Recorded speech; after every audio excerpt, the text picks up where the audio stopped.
iyi BBF Ministry yaranyizeye ikanyizira muri benshi mu barundi bariko barakora kino gihe, ariko bandondeye n'abazi barandondera barambara ko cyo gituma batwiyumviriye ko kavuga ati turabakeneye nk'abantu b'Ibujumbura kugira tugire ikintu kimeze nka collabo muri filime. Kandi ndashima Ingozi twasanze abahinga nivyo nkurya Liberi narashitse ngaha mbona ibintu yakoze mu mwanya mutoya, ndavuga ati vraiment jewe ndakurisha po mugabo naciye nsangisha po nayibagiye nasize Ibujumbura.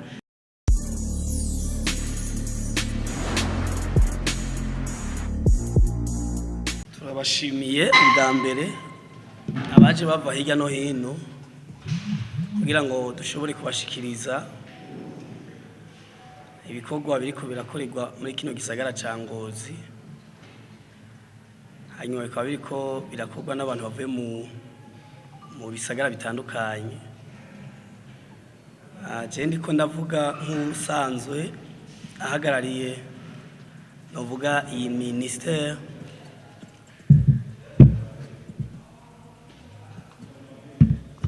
ku mazina rero nitwa Claude Hakizimana, hanyuma sanze mpagarariye BBF Ministry. Hanyuma iyo BBF Ministry irafise rero ibisata bitandukanye,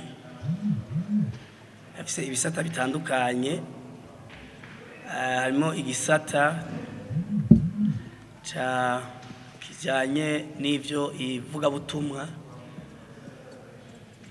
Ivugabutumwa rero no kuvuga ngo harimo ibiganiro bibera muri studio n'ibiganiro bica mu mareresi. Hanyuma ikindi gisata ni gisata kijanye n'ivyo nibica ku marezo social nyene nashoni BBF TV. Rero ariko icyatumye ndabakoranya kugira ngo tubamenyeshe ibikorwa byatumye bidukoranya, byadukoranije n'abava hirya no hino. Ariko rero kubera twakoranijwe turi muri domaine rukristo, tuva mu madini atandukanye, barashaka ukwemera ni kumwe ariko tuva mu madini atandukanye. Nagomba sabe tubanze dushimira Imana, mumfashe dukomere Imana amashi yadukoranije nk'uko bigashoboka. Hanyuma ibintu bikuru nashaka gushikiriza abarundi bariko baradukurikirana nuko hariko harakogwa ireresi byo bita filime benshi, ikaba ihurikiwemwo n'abahinga batandukanye bava muri kino gisagara ca Ngozi. Hanyuma hagacabamwo n'abandi bava mu gisagara ca Bujumbura. Iyo reresi yateguwe n'umugwi witwa Arise and Shine, bahisemo gutanga inyigisho canke impanuro zofasha mu mashengero, zofasha mu gihugu cy'u Burundi, zofasha muri Afrika ndetse no kw'isi yose. Niho twaciye twiyumvira uburyo twogira iyi filime turiko turakora ni gute yoshobora gushikira abantu benshi, igakinwa mu buhinga, igatangwamwo ivyiyumviro bitandukanye. Ico nico catumye dufashanya n'abanyabujumbura hamwe n'abo ngaha mu gisagara ca Ngozi. Ubwo rero intumbero nyamukuru iyi filime turiko turakora yitwa Imana mu bantu. Hanyuma Uburundi burakeneye abenegihugu bosahiriza intwaro mu gutanga impanuro mu kibano no hirya no hino. Ubwo benshi mu ngabire zabo rero ico bumvise boshobora gufasha Uburundi n'amashengero nuko bashoboye gutanga impanuro babicishije mu mareresi. Nico catumye tuja hamwe iyi filime iriko irakogwa novuga ko ukubunya ukwezi gusa n'ugomba guhere dutangwe gukorana nayo Bujumbura. Hariho nk'uwitwa Fanny Lavine arafise umwanya w'ijambo n'abandi kumbure haciye igihe kinini turiko twayitegurira hamwe. Umunsi rero twashaka kubamenyesha abadukurikirana abariko barakurikira aya majambo ariko arashikirizwa. Iyi filime irimwo impanuro zitandukanye haba ku buzima bw'igihugu, mu buzima mu miryango, haba no mu ishengero, mu mashengero atandukanye. Rero twashaka kubamenyesha ko ari kiriko kirakogwa kandi kigakogwa hafi n'igihugu cyose n'abantu bafise ubuhinga butandukanye, umwe wese mu mpano afise. Mu kurangiza norangiza ndabasaba ko iyi filime mwoyirindirana igishika, izoja ku mugaragaro mu mezi 2 aza. Nagomba mpe umwe ijambo mu bariko barayitunganya, bariko bafata amasanamu kandi bakazonayitunganya, atubwire igicapo cayo. Arazi ari mu bayanditse, ari no mu bariko barayidirectinga no mu bazoyikora, arazi igicapo cayo neza. Twashaka ngo Libert afata ijambo agire nawe aduhe igicapo cayo mu majambo make. Kuma umwanya mu bisanzwe je nitwa ku mazina nitwa Iradukunda Libert. Nkamasanzwe mva hano mu gisagara ca Ngozi, nkamasanzwe ntunganya amafilme nkayandika ndetse nkakora buri kimwe mu bijanye na directing ndetse na production. Nkaba kuri muri no filme Imana mu bantu narahamagawe nk'umwe mu bagomba kuyobora abandi, ariko sindi jenyine kuko filme twayifashijwe n'uwari yayanditse mbere ariwe Fanny Lavine, kandi turi kumwe hano. Hanyuma nza kuhirira ibyiyumviro byiwe bitewe no kubera ko yari yafatiriwe n'ibindi bintu bitamuvuyeko. Hanyuma mpabwa ayo mahirwe gushobora kuja imbere y'abandi mu buryo buri technique ngo directing ino film. Iyi filme ni filme novuga ngo yafashe umwanya. Shooting zayo ntizahise ziba kubera ko twabanje kuyicarira turayimvira, turayiga ko turayikosora, twongera tugira casting hakurikijwe uko turiko turabona amatara, kubera ko irimo abantu benshi basanzwe bakora amafilm hano mu gisagara nako mu Burundi bwose banashaka hani Ngozi no ni Bujumbura. Nkuko mubibona murabona hari amasura asanzwe amenyerewe cyane kuri ekra. Nukuvuga ni filme rero turiko turakora mu bufatanye na tara zose, niko nabivuga n'ubuhinga bwose. Tukizera ko ari filme izoshobora kuba kuzokwevea igihugu cyose, kubera ko ni gake twahora tubona filme zikoraniyemo abantu bavuga ngo ba professionnel muri cinema hano mu Burundi. Tukizera ko ino synergie turiko turakora izogira ikintu kinini nya ihindura muri cinema ndundi, ndetse bishobore no kugira iyindi image bizana hagati y'igihugu cyose, kuko twatumenyereye ngo filme z'Ibujumbura, ngo filme z'Ingozi, ngo filme z'Igitega. Iyi rero yoyo ni novuga ko iri kuri national level. Hanyuma ngiye kuvuga uko imeze, ni filme irimo impanuro nyinshi nkuko yabivuze userukiye bino bikorwa ku rwego rukuru. Ni filme irimo impanuro, ikongera ikabamwo yinjira muri kote nyinshi z'ubuzima bw'abantu, ariko ikaza yiganjemo context biblique y'imyemerere muri rusange. Rero kukijanye n'amashusho twizeye neza yuko ivyo turiko turakora n'ivyo twamaze gukora ari ibintu byiza cyane muzokunda.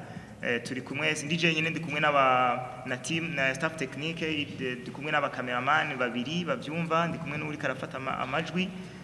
Tukazosha tubana twebwe tuzoyifatanira mu kugira ngo dushobore kugira production ino film. Twiteze neza ko ari filme by'ukuri izoza ifise akanovera umuntu wese azifuza kuraba. Iyi BBF Ministry yaranyizeye ikanyizira muri benshi mu barundi bariko barakora kino gihe, ariko bandondeye n'abazi barandondera barambara ko bakeneye ko dufashanya igikorwa. Kubwanje nabibonye nk'iteka ridasanzwe kuko sinenzi uko bambona. Hama nanje ndabanguka ndaza, novuga ko iyi filme ni filme nziza cyane kuko nkishika bakimbwira gusa teme yayo naciye ndayanditse kwari kandi nezerewe. Ni filme rero novuga ko izokora ku mitima ya benshi cyane cyane si kuvuga ngo basenga gusa n'abadasenga kandi umukene n'umutunzi twese tubone agaciro dufise mu isi twese tumenye ukuntu Imana iri muri twebwe kandi ishobora kudukoresha iby'ubuhizi mu gihe tuyikundiye tukayikorera. Murakoze cyane nawe ndabashimiye hari namwe ndazi muraje kumushimira ko muramva ko mfise akaje karongorotse n'uri inyuma aranyumva urumva ko ico naco ni ikintu ciza. Hanyuma jewe nshaka gushima nanje nshimira uyu mushinga nawe turi kumwe arongoye BBF nishiramwe ryakinye filime irindi bita Rise and Shine naryo nararyumvisemwo ariko byose bihurikiye muri BBF.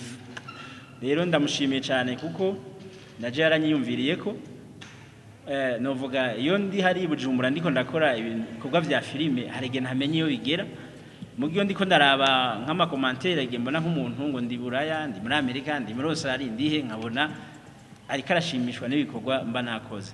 Rero n'uyo n'aba bingozi bari mu bantu bashimishwa n'ibikorwa dukora nico gituma batwiyumviriye ko bakavuga ati turabakeneye nk'abantu b'Ibujumbura kugira tugire ikintu kimeze nka collabo muri filime turabe ko twokora ikintu ciza twakora filime nziza kandi ihuje abantu b'ingozi n'ay'Ibujumbura.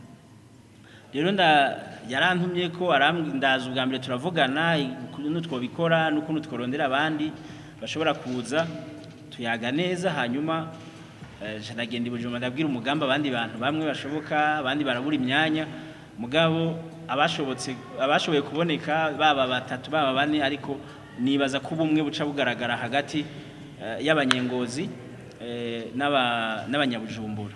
Rero kubw'ivyo filime ndiko ndayikina ndayikunze kuko iri muri domaine yiwanje iri mwivuga butumwa nanje nk'umuririmbyi nsanzwe indirimbo zo utazira Imana ndi mwivuga butumwa. Rero numvise na message irimwo nace numva yuko iri muri akoma ikirundi n'igiki domaine yiwanje mu kirundi naco nzi kuvuga mugo nace numva iri mu byo naje nkora ndavuga ati rero nigeza kuza kandi n'umutima ubikunze cyane mu ncamake nuko bimeze. Kandi ndashima ingozi twasanze abahinga nivyo nkurya Liberi narashitse ngaha mbona ibintu yakoze mu mwanya mutoya ndavuga ati vraiment jewe ndakurisha po mugabo naciye nsangisha po nayibagiye nasize Bujumbura ndavuga ati nkuriki mugabo uko biri kose aca yumva yuko ndamwubashe gose cyane yaragize ibintu numva arangyoheye kandi nizera yuko abantu b'ingozi bari mu bantu nakunze cyane mu bintu vy'amafilime. Nibaza yuko filime y'ingozi natangiye kuraba yitwa Bibaho niyo filime natangiye kuraba niyo natangiye kumenya jewe ingozi ko ikina filime. Iyo filime ndayikunda cyane ndaba n'izindi nabana ati abantu b'ingozi bariko barakora neza. Rero mu ncamake reka ndeke kubicisha amajambo numva nezerewe cyane ndashobora gusanga ngiye mu mpwemu ngasanga ndanavugishijwe kubera umunezero ndabafitiye. Rero mu ncamake reka ndeke kubicisha amajambo sindandire ya minota 3 nayirengeje ikamvuga ati Yesu abahezagiye. Murakoze cyane. Hanyuma harimo umuntu ari hagati yacu bamwita Mama Heshima afise ubunararibonye imyaka nubwo igiye nubwo asanzwe ubu yo kwicara. Mwe mwese abantu b'ingozi mwiyumviriye yuko twokora ireresi turi hamwe n'abanyabujumbura ico ni ciyumviro ciza cyane. Mukuri mumaze kubonana na Abeli yaranteye akamu ndamubwira yuko bizogorana ariko nzogerageza ndondera akanya saba umuryango ko bompa uruhusha rwo kuduga ingozi. Urabona iyo umuntu nka twebwe turubatse biragoye cyane gufata urugendo utagira ngo n'amafaranga ndiko ndaca ubu umushinga ntanje Imana imuhezagire yarampaye uruhusha ndaza. Rero nasanze filime ukuntu bayitwiganiye mukuri iyi filime niyaja ku mugaragaro abanyagihugu n'isi yose kazoyibona izoba ari sinema nziza cyane. Jewe maze gukina amasinema menshi nama ndumuvyeyi no muri inzoba ndumuvyeyi harimo ibintu by'inyigisho nyinshi cyane bizokangura abantu b'abatunzi abakene abasenga mu madini atandukanye izogira icifashije cyane mu byiyumviro by'abantu mu migenzo tugenderamwo. Rero ntarandiriye nanje nukuri ndaryohewe cyane ni sinema nzogerageza nanje kuyikinamo kugeraho izori ndihera kugeraho iyi sinema imenyekana mu makungu hose murakoze cyane Imana ibahezagiye rero maze gukina kuri filime Rugendo kuri ya filime ya Lavina niho bamamagaye ndazi n'ingozi nanje nukuri nagiye ubwo kuza gukina ino film ndiko ndaraba nuko ni filime nziza cyane gose ni filime novuga yuko mwahamagaye bijumbura ejo muzohamagara mu zindi ntara zitandukanye kuko nasanze ino mu Burundi hari kibazo dufise ugasanga bijumbura baguma ibujumbura nyene abingozi baguma ingozi ariko mutweretse urukundo yuko turi bamwe dukina bimwe kandi shaguhanura Uburundi bwose n'amakungu mbere ushima nukuri je biraneze cyane kuko mwatuyiteka abanyabujumbura kandi ize yuko n'indi filime muzo dutumako natwe tuzobatumako muzo tumwe n'abanyagitega mutumeko abanyakayanza mutumeko donc hari abantu bafise amatanga Imana yabahaye kandi ugasanga bari muhira barazicaranye ariko urabona ko ino film irimo abapapa irimo abamama irimo abantu bakuze abantu ubona ko twubaha irimo abasore inkumi nukuri ifilme ndabona ko itomoye cyane ego ndashimiye cyane ababiteguye ndashimiye cyane usanzwe abirongoye nshimiye abariko barikurikirana vraiment je nukuri kuva ejo nkimubona gusa ndabona umuntu nkacamwe ati n'umuntu kabisa n'umupro n'umuntu abizi neza kandi izeye ko ino film izoba number 1 amashi menshi kuno mujyi ikibazo cya mbere cyavuga imvo nyamukuru yatumye ko dukinisha abantu batandukanye bavuye mu gisagara cya Bujumbura n'abintu imvo ya mbere nyamukuru yatumye tubashiramwo nuko icyambere nuko bafise ubunararibonye muri iki gisata cya mareresi hanyuma iyindi mvo ya kabiri nuko abantu twaremanywe novuga ngo imero zitandukanye nuko ibujumbura nk'ikintu nzi kuri Fanny Lavine ndamuzi ko cyane irore yo kurira niyiwe rero no kuvuga ngo hariho ico ukuboko gukora ukuguru kudashobora hariho ico amaso akora umunwa udashobora ivyo rero bishatse kuvuga ngo hariho ico abanyabujumbura twababonyemwo ushobora gutangamo nka message muri iyi filme kandi bakayikina mu buryo novuga ngo mpuzamakungu bashoboye hakaba n'ibindi abo ngaho ingozi bari bashoboye ibujumbura nabo kumbure nabo batoshobora kuko turi ingingo zitandukanye ariko turiho kugira ngo twuzuzanye ikindi kigira gatatu no kivuga ko naripfuje synergie ubumwe gukorera hamwe akenshi ngaha mu gisagara ca Ngozi hari abari basanzwe bakina mareresi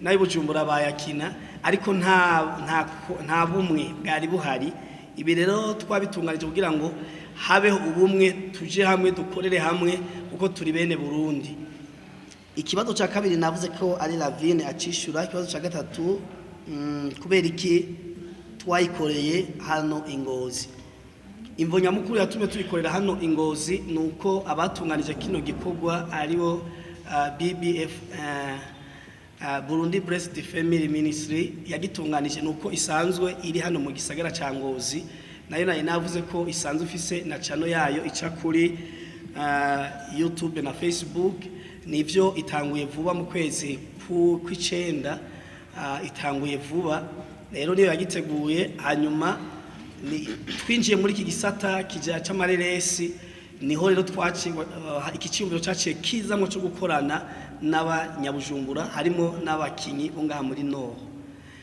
sinzi kumbure ko noba nishuye ikibazo neza murakoze cyane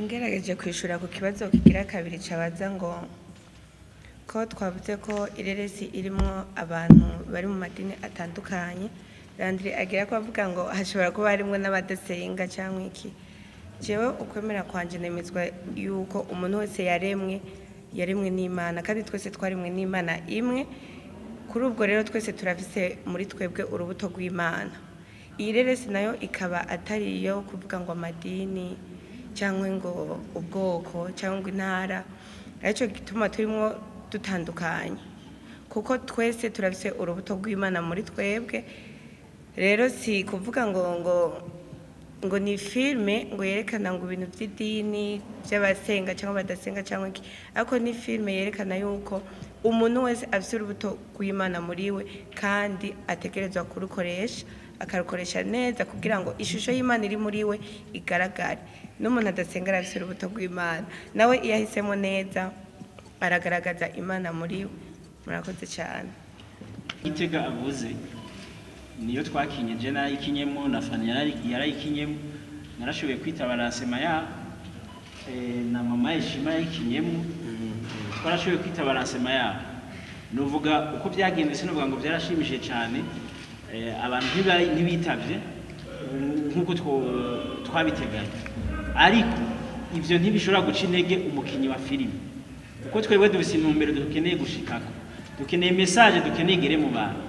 Uko biri kose wewe watanze message y'ijambo ry'Imana, ijambo ry'Imana ryo nyine avuga ati iyo umuntu umwe agarutse ku Mana aruta abantu igihumbi. Nibaza yuko twakoze filime uko biri kose ntabwo umuntu umwe hindura, kandi iterambere ryaraje, hariho ikoranabuhinga, barashobora kutaza kuyiraba hajya kuri Ngoma ba mugo ugasanga umunsi izogera YouTube abantu bazoyihurumbira cyane. Nico gituma novuga ati twe ntidushobora gucika intege kubera abantu, kuko misi yose uri kurakora igikorwa uravye abantu ushaka kubandanya. Nubwo wodandaza nk'ubu nimba mfise ikibazo mu buzima nkavuga ati ndandaza itomati, hari umuntu ashaka kunga ati abere urarengeye itomati ntuzidandaza, ariko nta ntunzi je ndiko ndadandaza itomati kubera nshobora kuguramo ikintu kitunga abantu. Rero jewe ku ntumbero yiwanye nije mvuga ati ndabandanya ikintu canke simbandanya. Rero nimba ngaha Ingozi muvuga ati ko Igitega byabaye ko Ingozi nibi bazovyakira neza canke bazovyakira neza, Ingozi reka nawe dugume dupime kuko duhozako hari umugani bavuga gutyo ntashoboye kumenya mugabo umuntu ngo niba ngo uzugira ifuku ngo ahozako sinzo umugani, twe tuhozako reka dugume dukora mu ntara zose, dugume dukora kugeza igihe abarundi bazobitahura. Turiteze yuko neza Ingozi bazovyumva bakabitahura nabo bakitaba basi. Ikindi no kongera ko burya akeza karivuga, je ntibikeneye ko nirigwa ndatumira abantu akeza karigugwa karivuga, nuko na cyane ngaha harimo n'abariko barayitunganya bari barase kuja mu byo gutunganya amafilme, kuko babona abariko babasanzwe babikora batabikora mu buryo buri international canke muri bwa buryo uvuga ati iyi reresi iri kirakorwa yoja no mwihiganwa mu zindi zikorwa ku yindi migabane. Rero ndafise confiance cyane, si ngombwa ngo je nirigwe ndabwira abantu ngo mbega ivyo bakoreye Igitega canke Bujumbura bizo mu byo babisumbiwe. Muri lancement nibaza kariho benshi bazuba bari, nibaza ngo na méthode canke amategeko azobategekanijwe mu kwinjira, nibaza zona babwira ko ari Diamond iteguwe mu indani. Rero bavyitege, nibaza ko muzobibona. Harimo abahinga batandukanye bayicariye barayirarira amajoro kuburyo izosohoka itanga message iri puissant. Murakoze.